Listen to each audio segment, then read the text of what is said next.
So you want to buy a sports team? Not a small one. Not a semi-pro side that plays on a municipal field with 40 people in folding chairs. A real one, a franchise in a major league, the kind that shows up on television every single week, the kind with a logo people tattoo on their bodies. And the first thing you picture is the fun part. The private box, the handshake at midfield, your name stitched into the lining of a jersey somewhere nobody will ever see but you. You picture winning. Now here's the strange part, the part that should stop you cold before you sign anything. Almost none of these teams make real money from playing the sport. Some of them lose money every single year on paper. Sold-out stadiums, jerseys flying off the shelves, and still a loss. And yet the people who own them keep getting richer, year after year, by staggering, almost cartoonish amounts. That is not a contradiction. That is not bad management. That is the business model, the whole thing.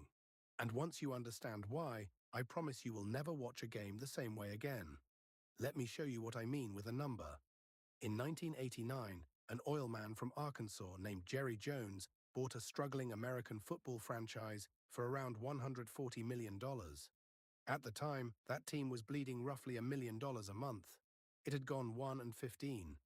Everyone around the sport, and I mean everyone, thought Jones had lost his mind. He later admitted he had, in his own words, danced with the devil to get the loan together, tapping into his oil fortune to do it.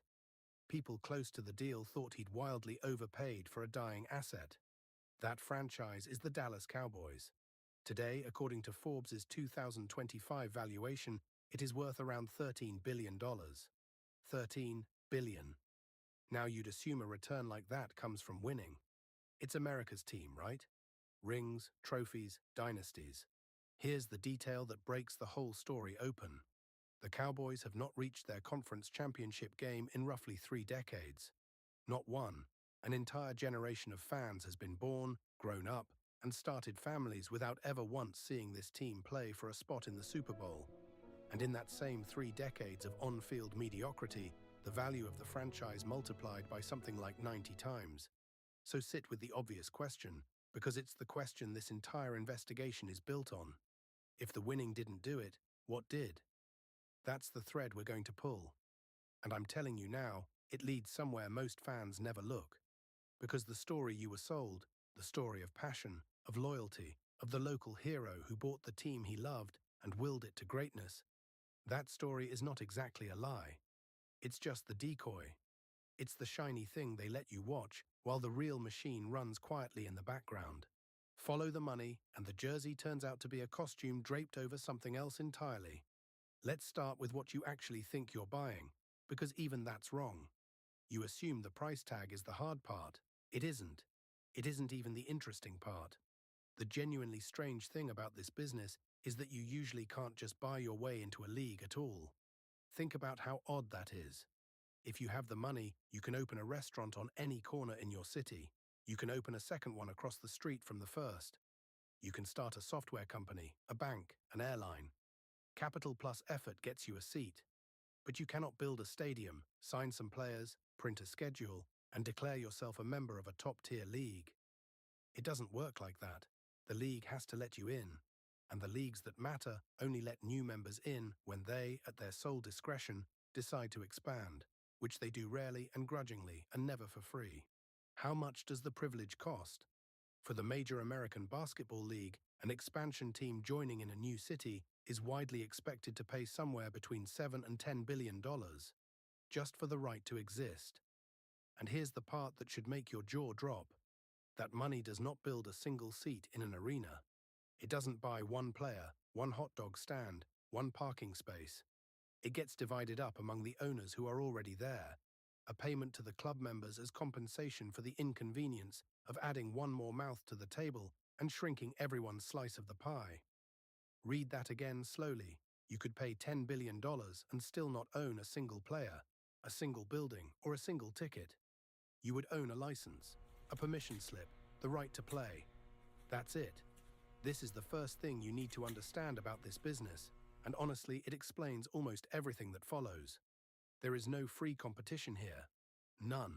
Anyone with capital can open a second coffee shop, but nobody, no matter how rich, can open a second version of a major league team in the same city without the league's blessing, and the league almost never gives it.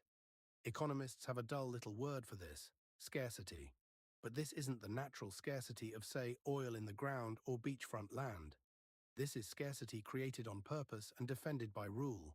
And scarcity manufactured on purpose doesn't behave like a market. It behaves like a private members club with a waiting list that is designed never to get shorter. The cleanest comparison is diamonds. A diamond is not valuable because there are only a handful of them buried in the earth. There are plenty. It's valuable because the supply that reaches the market is deliberately, carefully controlled. Sports franchises run on the exact same logic, except here the supply isn't a mineral. It's a fixed number of chairs at a table, 30 teams in one league, 32 in another, and that number almost never grows. When it does grow, as we just saw, the existing members charge a fortune and pocket the proceeds. So here is the first pillar of the answer to our question. Why does an asset that doesn't win, and sometimes doesn't even turn an operating profit, keep climbing in value? Because there will never, ever be more of them. Not in any way the market can force. The supply is frozen by agreement among the very people who benefit from it staying frozen. And when you own one of a permanently fixed number of anything that the whole world wants a piece of, the value has nowhere to go but up, whether or not you ever lift a trophy. But scarcity alone isn't the full picture. A rare thing is only valuable if people want it, and people only want it if it produces something. So we have to ask the more uncomfortable question: where does the actual money come from? Not the value on paper, the cash. And here's where nearly everyone guesses wrong. Ask a lifelong fan how a team makes money, and they'll tell you tickets, jerseys, hot dogs, parking, beer. Reasonable answers, almost entirely wrong. Yes, those are real revenue, but they are small and, this is the crucial word, they are capped. A stadium holds only so many seats. A season has only so many home games. You cannot sell more hot dogs than there are humans in the building, and there are only so many buildings you can fill in a year. Game day money bumps its head against a hard physical ceiling. Meanwhile, the two biggest costs in this entire business, player salaries and the debt on the stadium, climb every single year, whether the team finishes first or dead last. So the gap between what game day brings in and what the operation costs can be razor thin. Sometimes it's negative. There are famous, beloved, sold-out clubs that in a given year lose money on a scale that would flatten an ordinary company.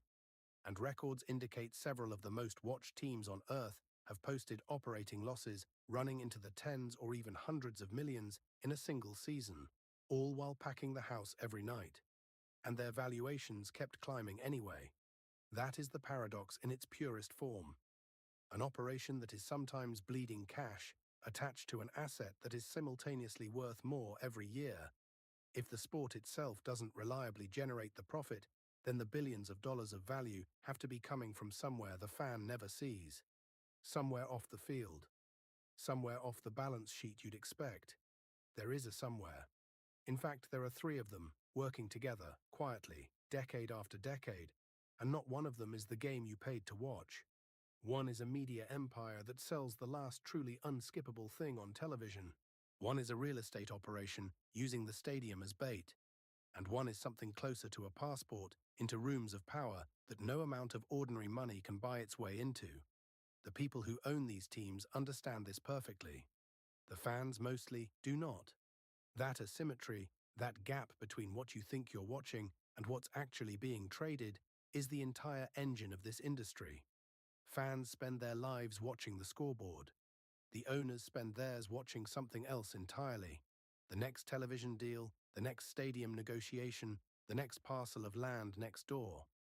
To understand how a losing team becomes a fortune, you have to stop watching the game and start reading the contracts. And the first contract, the one that quietly took over this entire industry and rewrote every rule underneath it, is television. Before television, a team's fortunes were chained to a single physical fact. How many human bodies could you fit through the gate? That was the whole ceiling. If your city was big, your ceiling was high. If your city was small, you were finished before you started. You could run the smartest operation in the sport and still be capped by the population within driving distance of your stadium. Sport was a local business, the way a bakery is a local business. You sold to the people who could physically show up. Then television arrived, and the entire industry flipped upside down. Here's what took decades for even the owners to fully appreciate.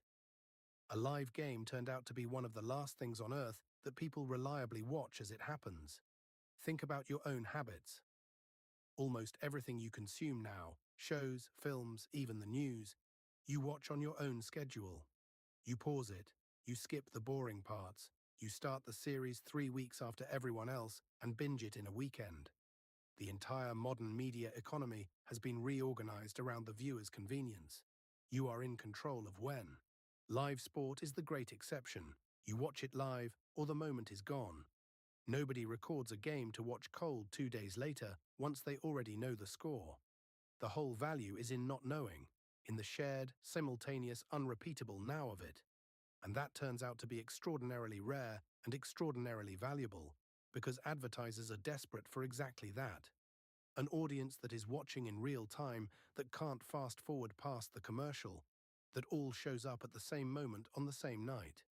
In a fractured, on-demand, ad-skipping world, the live sporting event is one of the last places an advertiser can still reliably find a huge crowd sitting still at a known time. So they pay an enormous premium for it, a premium unlike almost anything else in media. And that premium shows up in the broadcast contracts, which are the real financial spine of this entire business. Let me give you the numbers, because their scale is genuinely hard to hold in your head. American football's national television deals, running from 2023 through 2033, are worth roughly $110 billion combined, split across the traditional broadcast networks, the cable sports channels, and now the streaming platforms all elbowing each other for a piece. $110 billion for the rights to show the games. Basketball's national media package, covering roughly the following 11 seasons, is worth somewhere in the neighborhood of $76 billion, shared among a similar mix of legacy broadcasters and streaming companies, who have concluded that live sport is the one thing that can still hold an audience together in an age when nothing else can. Now here is the part that should genuinely stop you, because it rewires how you think about winning. That national money, the tens of billions, gets divided roughly evenly among every team in the league, largely regardless of how any individual team actually performs. Let me say that as plainly as I can. A team that finishes stone last, that loses week after week, that hasn't sniffed the playoffs in years, collects a national broadcast check that is close to identical to the check collected by the reigning champion. Your win-loss record barely moves this number. Your existence in the league is what moves it. You are being paid, in enormous quantity, simply for being one of the fixed number of members whose games fill the schedule that the broadcasters are paying for. Then, on top of that national river of money, layer the local deals, where an individual team sells the rights to broadcast its own games in its own region. And you finally start to see the true shape of the thing. The game itself, those 3 hours on the field on a Sunday, is not really the product. It's the content. It's the thing that justifies the contract, and the contract is the business. The players, the coaches, the drama, the heartbreak. From the owner's chair, all of it is the raw material that gets refined into a broadcast rights deal worth billions. Fans think they're watching a competition. Financially, they're watching a filming. This is why the paradox stops being a paradox. Remember the sold-out clubs that lose money on paper? Records indicate that some of the most famous, most watched football clubs on the planet have posted operating losses running well into the tens or hundreds of millions in a single season. Once you count the staggering cost of assembling a roster, while playing to packed houses the entire time. Reports on one storied English club describe pre-tax losses in the hundreds of millions of pounds across recent years, even as its valuation kept marching upward past the $4 billion mark. Across the Atlantic, a marquee basketball franchise in New York reportedly posted an operating loss on the order of $80 million one year, another loss the next, all while setting attendance records. And then a small ownership slice changed hands at a price that valued the whole franchise at close to $6 billion. An operating loss and a $6 billion valuation in the same building in the same era. If the turnstiles and the hot dogs were the business, that would be impossible. But they're not the business. The media rights are the business, and the media rights only ever seem to move in one direction. Up and up and up, contract cycle after contract cycle. So that answers where the money comes from. But it raises a new and sharper question, one that gets us to the real machinery. If national television money is split evenly, no matter how badly you play, and the richest owners in the biggest cities have effectively bottomless resources, then why hasn't one of them simply bought every good player alive, crushed everyone else, and turned the whole league into a permanent coronation of the same 2 or 3 teams? That's what raw capitalism would predict. The strong eat the weak, the rich get richer, the small market teams wither into irrelevance. It hasn't happened. And the reason it hasn't happened is not sportsmanship. It's arithmetic. Because a predictable league is a boring league, and a boring league loses viewers, and losing viewers destroys the one asset that actually matters, those broadcast contracts. If everyone always knows who's going to win, nobody tunes in. And if nobody tunes in, the $110 billion deal shrinks at the next negotiation and every single owner gets poorer. Uncertainty is not a side effect of the product. Uncertainty is the product. It's the thing being sold. So the leagues have spent decades engineering it on purpose. They do it, first, by forcing the teams to share, and share far more than you'd ever guess. American football pools all of its national broadcast money and splits it equally, as we said. But it goes further than that. A little over a third of every team's ticket revenue, the gate money, the thing you'd assume each team keeps for itself, If you look at the gets figures on thrown page into a 12, shared pool the upward and trend is divided clear. evenly across all Yes, this 32 justifies teams. the increased When you investment add it all capital we up, discussed. roughly 2/3 of the league's football-related income gets shared out equally, whether you're the team in the biggest city in the country or the smallest. The big market owner, in effect, subsidizes the small market owner every single year by design. Baseball takes a different route to the same destination. Every team contributes just under half of its local revenue, the money it earns locally from broadcasting, tickets, concessions, parking, into a central pool, which is then divided evenly. That one mechanism alone moves more than $200 million a year from the large market teams to the small market ones. Basketball pools half of what it calls basketball-related income and redistributes it to prop up the weaker markets.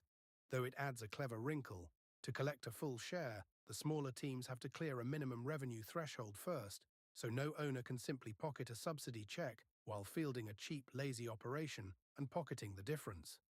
None of this, and this is the thing to really absorb, is charity. It's insurance. The rich teams are not subsidizing the poor ones out of kindness. They're doing it because if the small market teams go broke or become permanently, hopelessly uncompetitive, the entire league gets less interesting. Ratings sag everywhere. The next broadcast deal comes in lower, and the value of every franchise, including the richest ones, takes the hit. So the giants prop up the minnows for the coldest, most rational reason imaginable. A healthy, competitive, unpredictable league is worth far more to everyone than a lopsided one where the outcome is known by August. They're not building a community, they're protecting a shared asset. Step back and look at what that produces, because it's genuinely unusual in the whole of capitalism.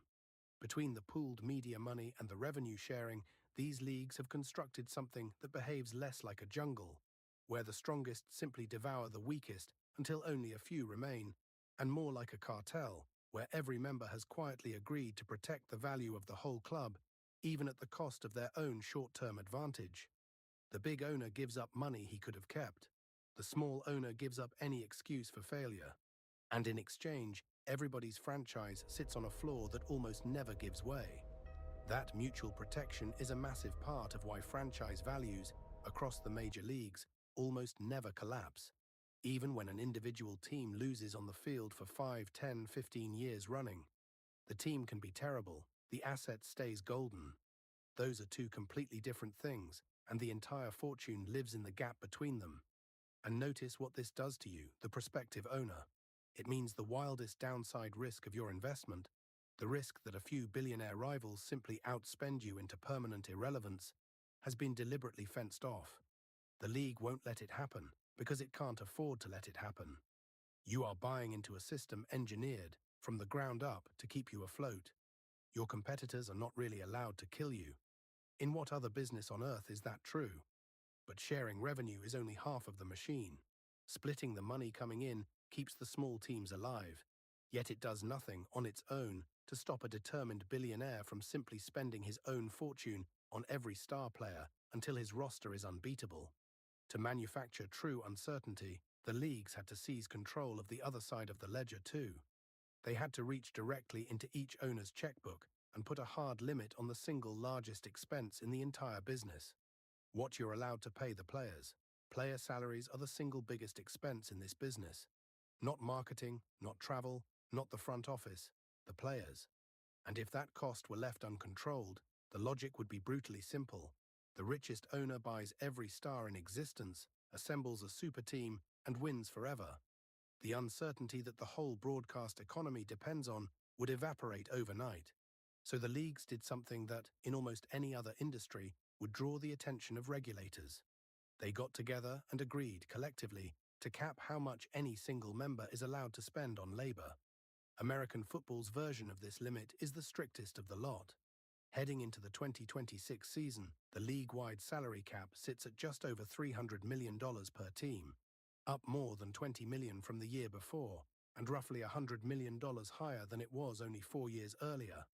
Hold on to that trajectory for a second, because it tells you everything about how fast the money underneath this sport is swelling. The ceiling on what a team is permitted to spend on players jumped by $100 million in 4 years. And it did so because the shared revenue feeding the league, those broadcast billions, was rising just as fast. The cap isn't a cost-cutting tool, it's a leash that gets longer every year in lockstep with the pie. And here's the twist most fans miss. The cap isn't just a maximum, it's also a minimum. Teams are required to spend a floor amount too. They can't simply hoard the shared broadcast money, field a bargain bin roster, and quietly bank the difference as profit. The league forces them to actually put a competitive product on the field, because a team that deliberately tanks to pocket cash is a team that bores the audience and drags down everyone's ratings. So the rule cuts both ways. You can't spend too much and buy a dynasty. You can't spend too little and coast on the subsidy. You are boxed in on both sides, by design. Basketball runs a more baroque version of the same idea, and it's worth understanding because it shows just how deliberately this uncertainty is manufactured. Basketball uses what's called a soft cap, meaning teams can cross the line under certain conditions, but the league makes them pay dearly for it through an escalating luxury tax.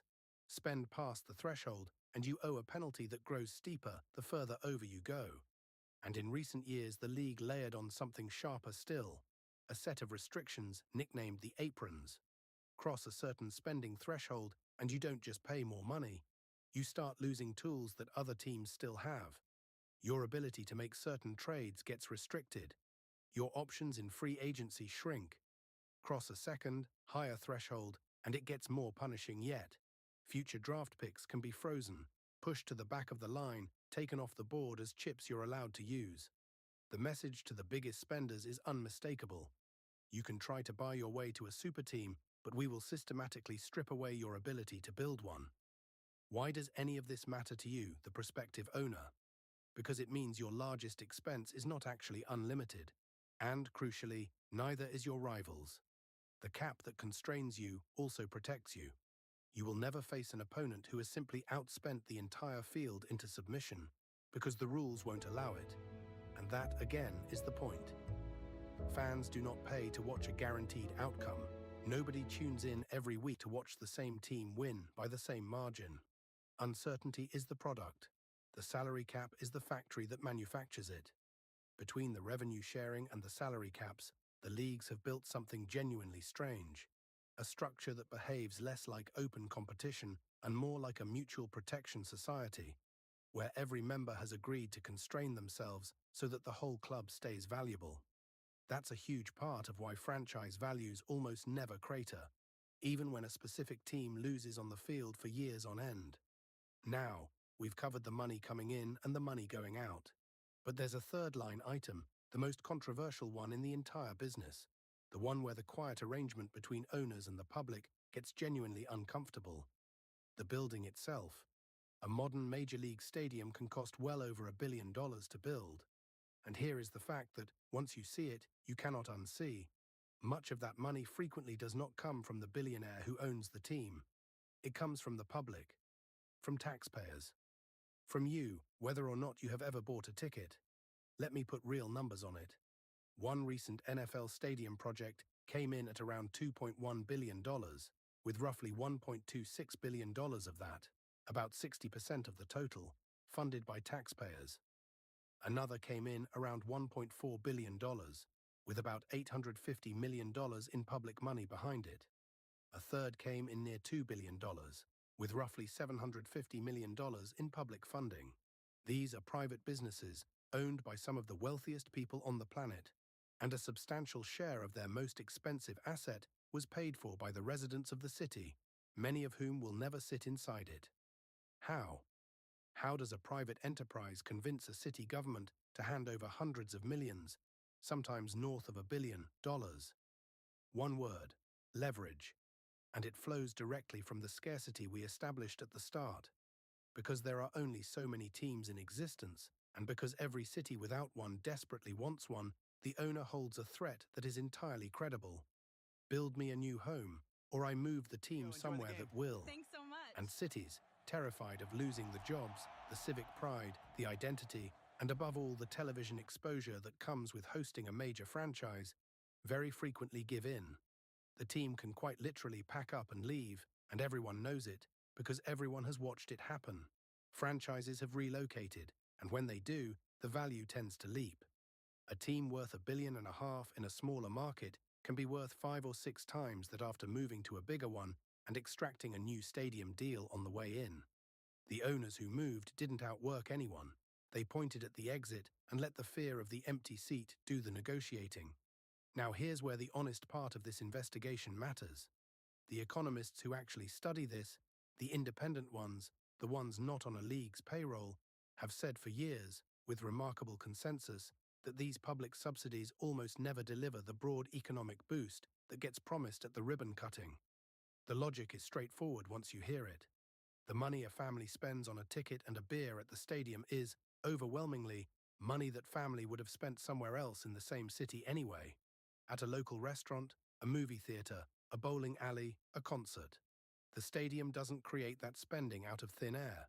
It just relocates it, from the businesses down the road to the business inside the gates. The dollars don't multiply, they move. So the promised flood of new jobs and new tax revenue that justifies the public handout tends, on close inspection, to be much smaller than advertised, and sometimes to be a straightforward transfer of wealth from taxpayers to an owner who could easily have funded the building himself. But for the owner, the stadium was never really about civic benefit. It's a private cash machine, built substantially with someone else's money. Because once it stands, the richest streams flowing out of it often belong entirely to him, outside the revenue-sharing formulas we walked through. The luxury suites, the corporate naming rights, sold for tens of millions a year to slap a bank's logo on the roof. The concerts, the conventions, the monster truck shows and championship fights that fill the calendar in the long off-season when no games are played. A meaningful slice of that money isn't pooled and split with the league. It's the owner's, free and clear, generated by an asset the public helped him build. And here's where the trail leads somewhere almost no fan ever thinks to look. Because it turns out the smartest owners in this business figured out that the stadium is only the beginning. Consider the math of the building itself. A game lasts about 3 hours. A football season gives you 8 to 10 home games a year. That's it. That leaves the overwhelming majority of the calendar, the other 300+ days, completely empty. $1 billion structure, sitting dark. The most sophisticated owners looked at that emptiness and saw the real opportunity. Not the team, the land. Around one stadium in the American South, an ownership group built an entire neighborhood from scratch. A 77-acre district of hotels, apartments, offices, restaurants, and a concert venue, all anchored by the ballpark but deliberately not dependent on it. The land underneath that development was worth around $5 million a decade earlier. By 2022, records indicate it was worth roughly $736 million. And the number that reveals what the business actually is this. In a single recent year, that district drew over 10 million visitors, And more than 7 million of them, the clear majority, showed up on days when there was no game at all. They came for the restaurant, the concert, the office job, the hotel room. The team wasn't the product. The team was the magnet that made the surrounding real estate worth developing in the first place. A basketball franchise in the American Midwest did much the same thing downtown, building out a 30-acre neighborhood around its arena and collecting rent from the shops and offices instead of just ticket money from the games. This is the real shape of a modern franchise, and it's almost the opposite of what the jersey suggests. It is not a sports team with a real estate side business. It is a real estate and media company that happens to field a sports team, because the team is the one thing on earth that reliably draws the crowd that makes the surrounding land valuable. In some cases, the dirt around the stadium eventually becomes worth more than the team that plays inside it. So look at who's actually in the room now. It isn't the fan, and it isn't even really the player. It's the league officials who write the caps and the aprons that decide who's allowed to win. It's the small circle of owners who vote on whether to let a new member in and how much to charge. It's the mayors and city councils negotiating across a table where one side can credibly threaten to leave town. These are the hidden players, the people quietly making the decisions that determine where all this money flows, in meetings the audience never sees and rarely hears about. And every one of these mechanisms, the scarcity, the shared media billions, the caps that protect the floor, the stadiums built with public money, the real estate appreciating in the dark, points at a single uncomfortable conclusion about who actually pays for all of it. Because someone does, and it's usually not the man in the owner's box. Everything we've traced so far produces a machine that runs beautifully for the person in the owner's box. But a machine like this doesn't run on nothing. The money comes from somewhere. The subsidies come from someone. And when you follow the trail all the way down, past the billionaires and the league offices and the naming rights deals, you arrive at the people who actually foot the bill. They just never get named at the ribbon cutting. Start with the taxpayer, because the numbers here are the least ambiguous. Go back to those stadium figures and hold them in your hand again. One project, $2.1 billion total, roughly $1.26 billion of it public money. Another, $1.4 billion, about $850 million public. A third, $2 billion, roughly $750 million public. Now think about what public money actually is. It isn't an abstraction. It's a school that didn't get renovated.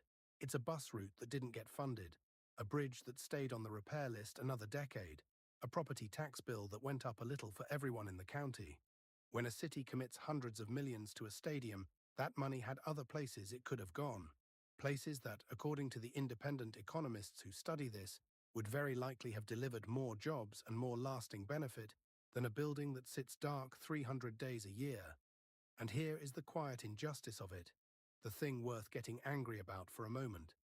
The person who benefits most from that public building is the one who least needs the help. The owner is, almost by definition, among the wealthiest people alive. You cannot buy into this club otherwise. The luxury suites, the naming rights, the off-season concerts, the appreciating land next door. A huge share of that flows to him, free and clear. But the risk, the upfront cost, the bill, much of that was socialized onto residents, many of whom will never once sit inside the thing they paid for. There's an old, cynical phrase that fits this arrangement almost too perfectly: the privatization of profit and the socialization of loss. The upside is captured by one man.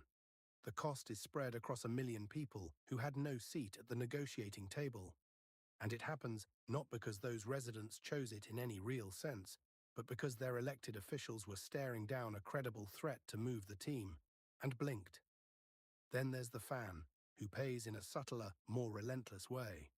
Because leagues behave like protected monopolies, they can pass rising costs straight through to the people who love the sport.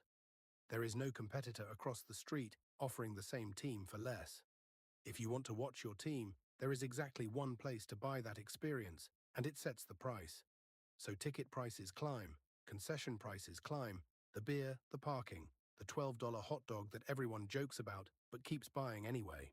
And increasingly, the games themselves migrate behind paywalls, sliced across cable packages and competing streaming services, so that the devoted fan who simply wants to watch every game now finds themselves paying 3 or 4 separate subscriptions to do what a single antenna once did for free. The broadcast billions we marveled at don't materialize from thin air. They're extracted in the end from the audience, through advertisers who pass their costs into the price of everything you buy, and through subscription fees that quietly rise year after year. The fans' loyalty, the thing they'd swear is the purest part of all this, is precisely the thing that gives the monopoly its pricing power. You can't quit your team, and the people who own it know you can't. But the deepest lesson about who pays only becomes visible when the machine breaks. Because for all its engineering, this structure has one profound vulnerability, and the clearest illustration of it happened in 1994. That summer, Major League Baseball's players went on strike over a dispute about the salary structure. Over, at its heart, how to divide the enormous and growing Drives to the pie net, between the puts players it who up, generate the and it's spectacle good. and the owners who hold the Yeah, we got licenses. this. And the season simply stopped. In the middle of August, it stopped. The World Series, which had been played every single year since 1904, through the Great Depression, through 2 world wars, was cancelled outright for the first time in 90 years. 90 years. There was no champion crowned in 1994. The sport that had been the steady heartbeat of American summers for the better part of a century went silent. And here is where the financial anatomy of a franchise gets exposed, brutally, in a way that no ordinary season ever reveals. When the games stopped, every single revenue stream tied to game day went to zero, instantly. No tickets, no local broadcast revenue, no concessions, no parking, no sweet catering. All of it, overnight, gone. But and this is the entire lesson, the costs did not stop with it. Because the most expensive obligations in this business are locked in years ahead of time. Stadium debt does not pause for a labor dispute. The interest accrues whether or not a single fan walks through the gate. Long-term player contracts don't pause either. The staff still needs paying. The lights still cost money. So for months the money coming in was zero, while the fixed costs kept grinding forward, relentlessly, indifferent to the fact that nothing was being played. The financial damage ran into the hundreds of millions of dollars across the league. And the wound didn't close when play resumed. It took years for attendance to fully recover because a meaningful share of fans, feeling betrayed by a squabble between millionaires and billionaires over money they could barely imagine, simply stopped trusting the sport and didn't come back right away. Sit with the structural lesson underneath that, because it applies to every league, not just baseball, and it complicates the tidy story that the money only ever flows one direction. When you own one of these teams, you are never simply betting on your own business decisions. You are betting on the continued ability of billionaires and players to keep agreeing with each other year after year on how to divide an enormous and growing pie. When that agreement holds, the machine prints money. When it breaks down, even for a single season, the bill lands squarely on the owner, regardless of how well the team was run, because his costs are contractual and his revenue is not. The scarcity and the shared media money can cover for a losing record indefinitely. They cannot cover for a season that doesn't happen. And notice who pays even then. The owner absorbs the immediate financial hit, yes, but the players lose their salaries for the stopped months. The stadium workers, the vendors, the ushers, the parking attendants, the people for whom game day is an actual paycheck rather than an appreciating asset, lose their income entirely, and they have no billion-dollar franchise appreciating in the background to cushion the blow. And the fan loses the thing they can't get back, the season itself, the World Series that never was, the summer that went quiet. When the machine breaks, the cost still flows downhill, the way it always does.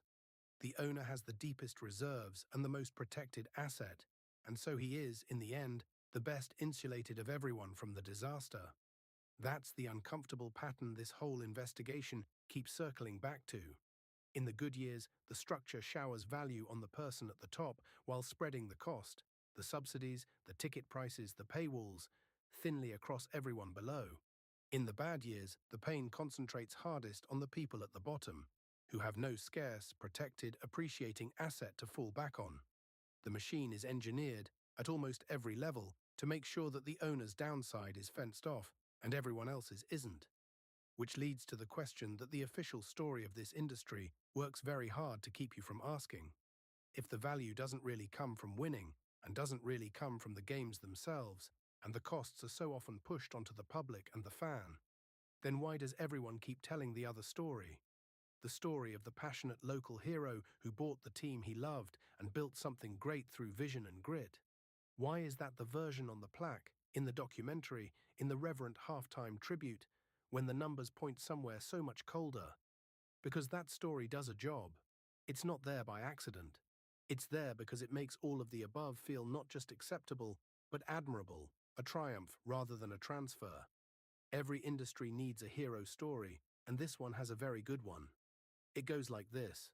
A die-hard fan, a regular guy who loved the team since childhood, scrapes together everything he has, buys the franchise nobody believed in, and through sheer vision and grit, turns it into one of the most valuable sports properties on Earth. It's a wonderful story. It gets told in documentaries and Hall of Fame speeches and reverent halftime tributes. And it is, in a very specific and important way, misleading. Not because the facts are wrong, but because it points the arrow of cause in exactly the wrong direction. Meet Robert Kraft. Before he owned a football team, he was a paper and packaging businessman from Massachusetts, a genuinely successful one, but not a household name and not a member of any sporting aristocracy. He grew up going to games as a kid. He loved the local team the way millions of ordinary people love their local team. Helplessly, unreasonably, from childhood. And in one of those details that makes the legend almost too perfect, decades before he ever owned it, he bought season tickets in what were reportedly among the worst seats in the entire stadium, just to be close to the team he loved. This is the raw material of the myth, the fan in the bad seats who would one day own the whole building. In 1994, he paid a then record price of around $172 million for the franchise. When you fold in the surrounding land and the stadium lease that came with it, the full transaction came to roughly $227 million. And in a detail that should sound familiar by now, people close to the deal thought he had wildly overpaid. The same verdict the sport had delivered on Jerry Jones 5 years earlier. The fan had spent a record sum on a team that plenty of insiders thought wasn't worth it. Today, that same franchise, the New England Patriots, is valued at roughly $9 billion. And this isn't a paper estimate you have to take on faith. A small minority stake in the team recently sold to an outside investment firm at a price that confirmed the valuation in a real transaction. Real money changing hands. From $172 million to $9 billion. The fan in the worst seats built one of the most valuable franchises on the planet. The myth on its own terms is completely true. So here's the question the myth invites you to ask and then quietly answers for you. How does a paper and Pleasure packaging doing business with businessman you. with no Indeed. experience running a professional sports organization end up Indeed. building a $9 billion To our success. empire? And the answer the story wants you to reach is obvious. He must be a genius. A visionary, a man of rare brilliance who saw what others couldn't. But look closely at when he bought, and a very different, much colder answer comes into focus. Because Robert Kraft's real genius, if you want to call it that, had almost nothing to do with football and almost everything to do with timing. He bought in 1994, which happens to be right as national broadcast contracts were about to explode in value. Right as the salary cap era was beginning to stabilize costs across the entire league, fencing off exactly the runaway spending risk we described earlier. And right as the commercial real estate surrounding his stadium was starting to become some of the most valuable land in the region. He didn't engineer any of those three tides. He didn't negotiate the broadcast boom into existence.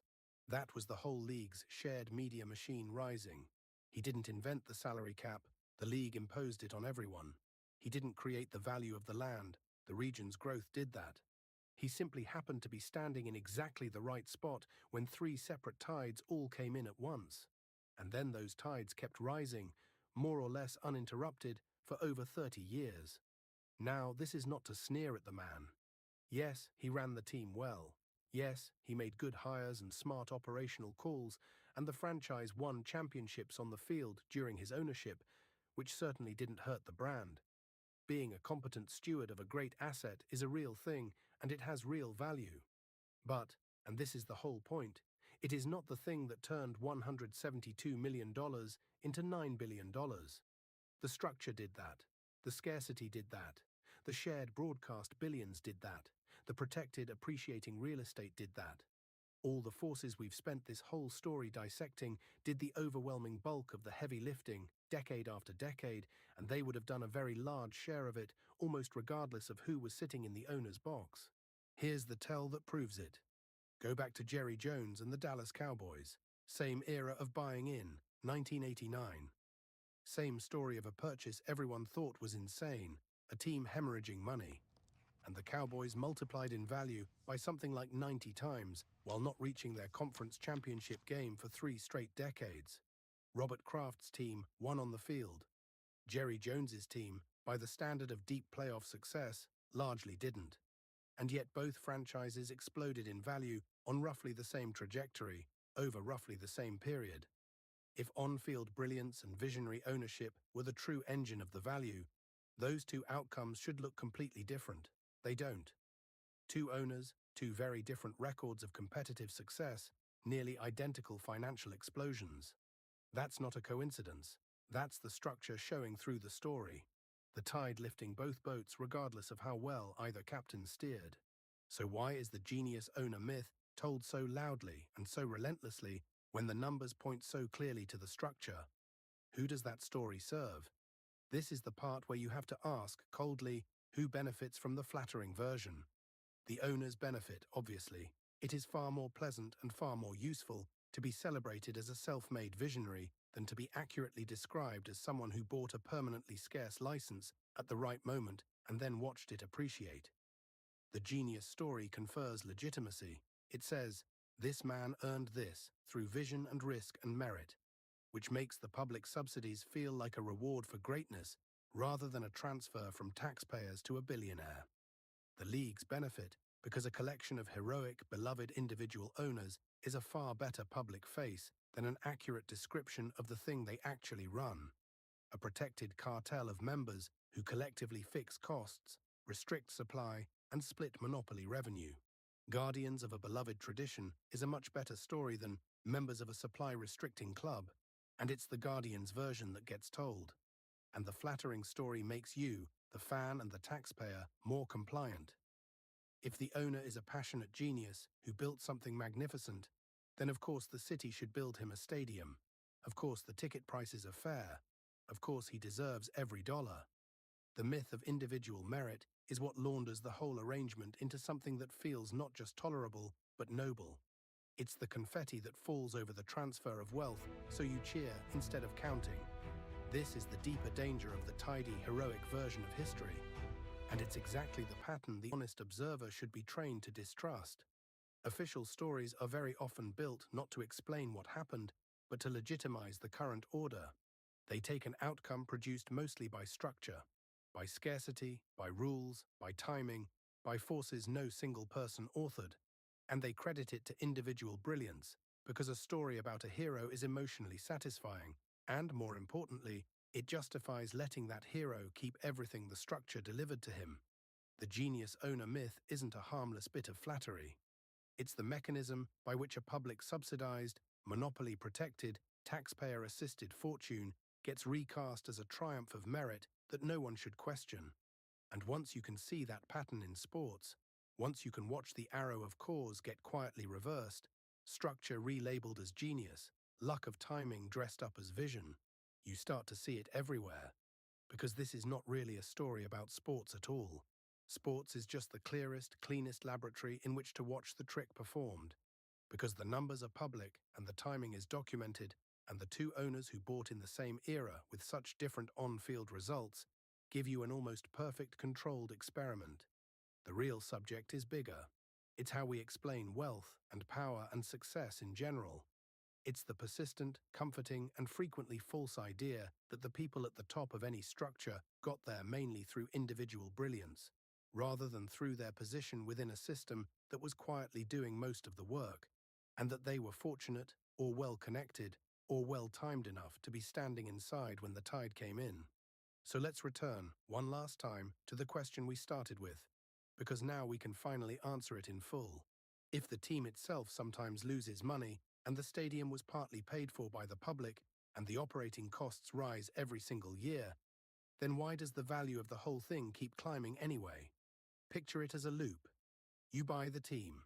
League-enforced scarcity means nobody can dilute your position by creating a competitor next door.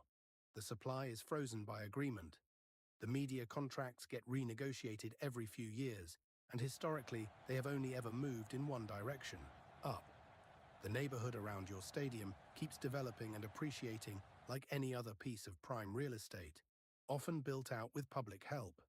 And because the leagues behave like protected monopolies, they can pass rising costs straight through to broadcasters, sponsors, and fans, largely insulated from the kind of downturns that would flatten an ordinary business. Every turn of the loop, the asset is worth more, not because you ran it brilliantly, but because you own a permanently scarce slice of a growing media and real estate empire. The result is a return that makes most ordinary investing look sleepy. Across the major North American leagues in recent years, average franchise values have compounded at somewhere between roughly 10 and 15% a year. That is not the return on ticket sales. That is the return on owning one of a fixed number of licenses that gets more valuable every single time a new broadcast deal is signed, or a new billionaire tries to buy his way into a club that isn't accepting members. Walk that back through a single season, and the whole business condenses into one comparison.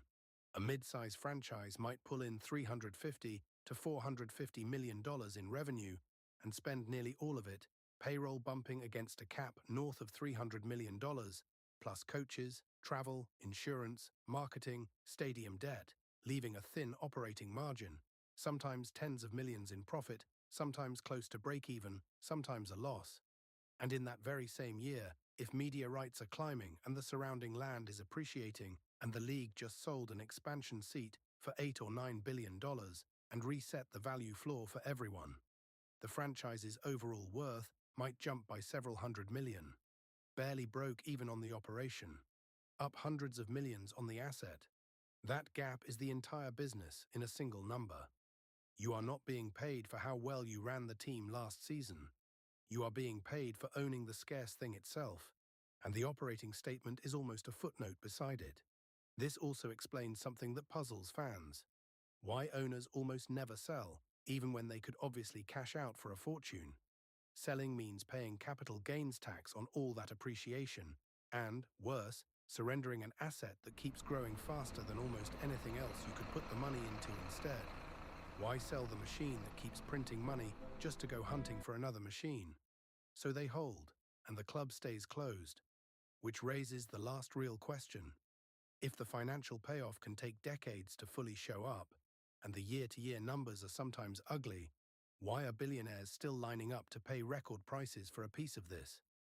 Part of the answer is the appreciation we just described, but the deeper answer is about something money alone can't buy. There are thousands of billionaires in the world. There are only somewhere around 150 franchises across the major leagues genuinely worth owning. That imbalance on its own tells you almost everything. Owning one of these teams instantly places you in a room that almost nobody else on earth can enter, no matter how much money they have. It also buys a peculiar kind of influence that a stock portfolio never will. A city that wants to keep its team happy will often bend on zoning, on infrastructure spending, on the tax treatment of an owner's other businesses. A luxury suite becomes one of the most effective rooms in the world for closing deals that have nothing to do with sport at all. A place where a senator, a developer, and a banker can be gathered in a setting where everyone's guard is down and everyone owes the host a favor.